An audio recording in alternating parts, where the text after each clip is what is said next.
संसार में कुछ छोटा नहीं होता ना। एक छोटी सी मत्स्य इतनी बड़ी नौका खे सकती है। यदि पुरुष पुरुषार्थ करे तो उनका साथ देने के लिए भगवान को स्वयं आना पड़ता है।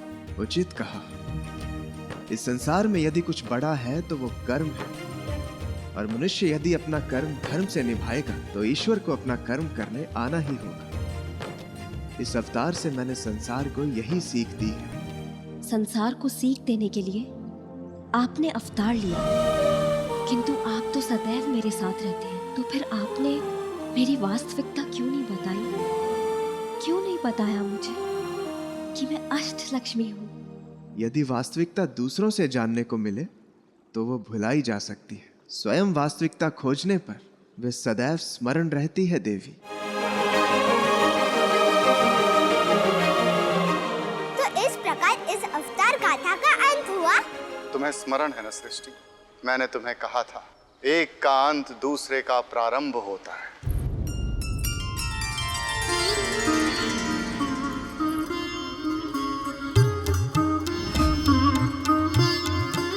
नारायण, आपके भक्तों का भेंट किया भोग आप तक पहुंच गया है,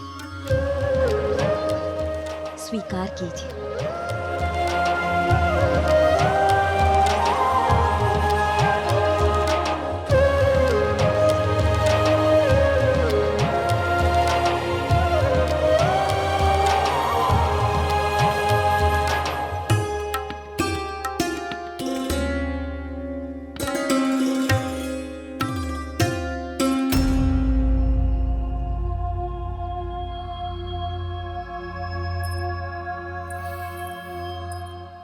आपके भक्त कितने भोले हैं, पत्ते अर्पित कर दिए।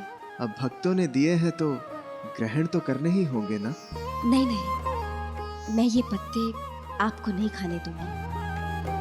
मैं इन पत्तों को समुद्र में अर्पित कर देती हूँ।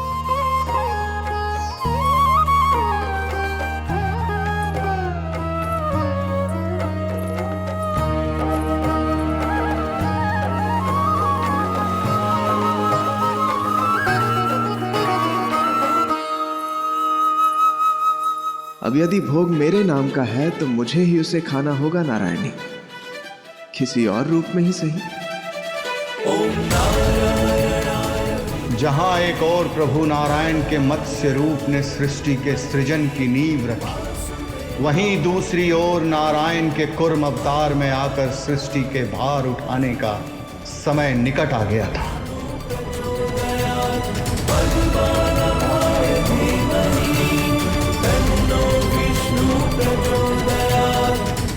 क्या हुआ? आप मुस्कुरा क्यों रहे हैं? इस महायात्रा के पश्चात थोड़ा थक गया और अगली यात्रा से पूर्व विश्राम करना चाहता हूं।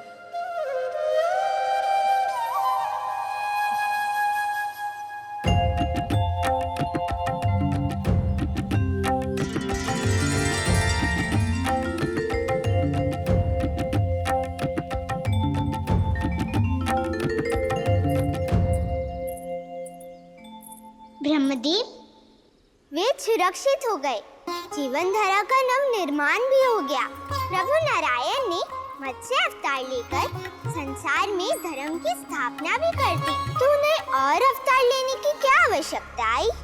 नारायण प्रत्येक अवतार में मनुष्य को सीख देते हैं। मत्स्य अवतार में नारायण ने मनु को आत्मविश्वास की सीख दी।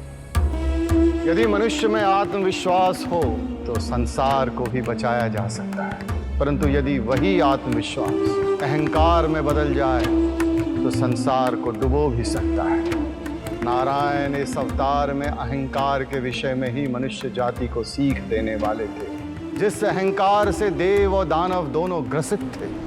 देव और दानव दोनों ही अपने महत्व को ढूंढ रहे थे, दोनों ही शक्तिशाली कहलाना चाहते थे। अपने वर्चस्व, अपने अहंकार और अपने महत्व की स्थापना के लिए देवों और दानवों में कई बार युद्ध हुए, परंतु देवों के साथ नारायण थे। नारायण के संरक्षण में देव सदैव विजयी रहे, संसार में संतुलन बना रहा। परंतु बलि नारायण के धर्म को पक्षपात समझ बैठा, देवों के विरुद्ध खड़ा हो गया और ईर्ष्या से ग्रसित हो गया।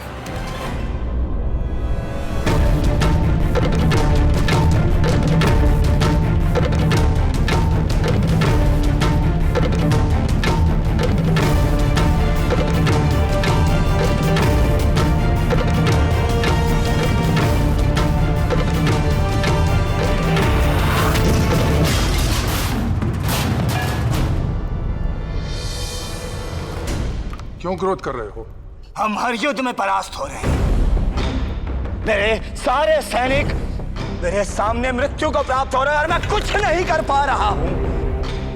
कहां से वो शक्ति लाऊं जिससे मैं नारायण को परास्त कर सकूं? इस संसार की कोई शक्ति नारायण को परास्त नहीं कर सकती।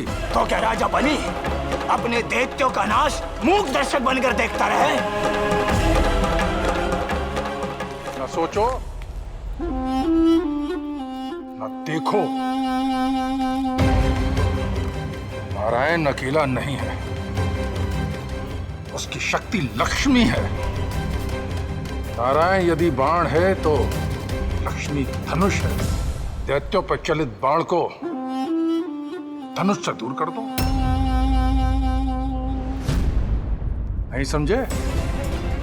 कहने का तात्पर्य है कि नारायणी से दूर होकर नारायण केवल नर मात्र बनकर रह जाएगा और केवल नर दैत्यों के सामने टिक नहीं पाएगा। परास्त करना तो बहुत दूर की बात है।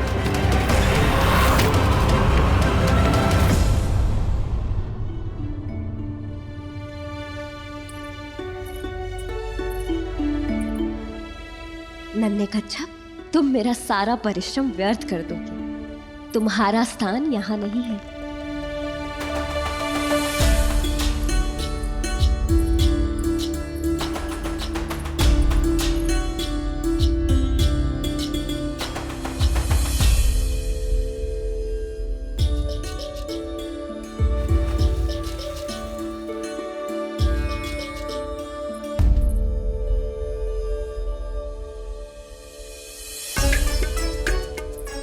पुनः लौट आए?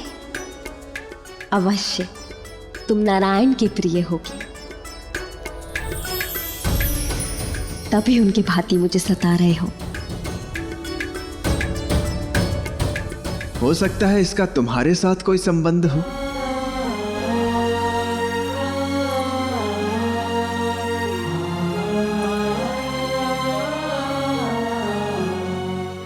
तभी तो ये बार बार तुम पर आकर्षित होकर तुम्हारे पास चला आ रहा है।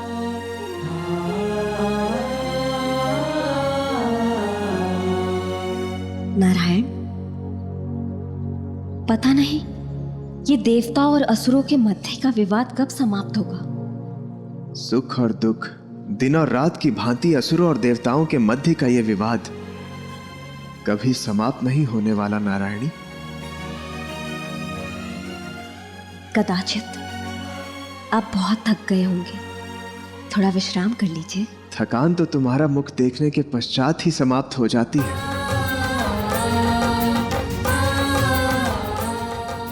कभी कभी सोचता हूं, यदि तुम इस वैकुंठ में नहीं रही तो। मैं क्यों नहीं रहूंगी? चंचला हो, एक स्थान पर रहना तुम्हारा स्वभाव नहीं है। यदि मैं चली गई तो आप क्या करेंगे? हो सकता है मैं कच्छप बनकर तुम्हें जल थल में ढूंढूं। यही तो इसकी विशेषता है, जल थल में विचरण कर सकता है। आपका एक गुण भी है इसमें, आप इस कच्छप के भांति हैं नारायण। युद्ध भूमि में कठोर प्रतीत होते हैं, किंतु भीतर से आपका हृदय अत्यंत कोमल है।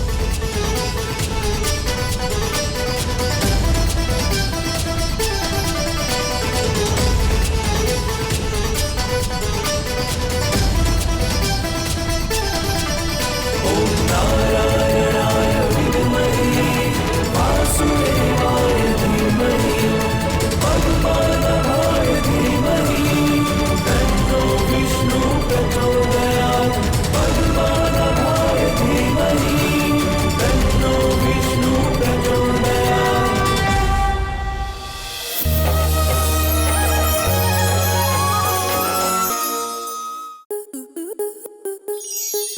स्टार प्लस के ऐसे ही और बेहतरीन लम्हे देखने के लिए सब्सक्राइब करें हमारे YouTube चैनल को।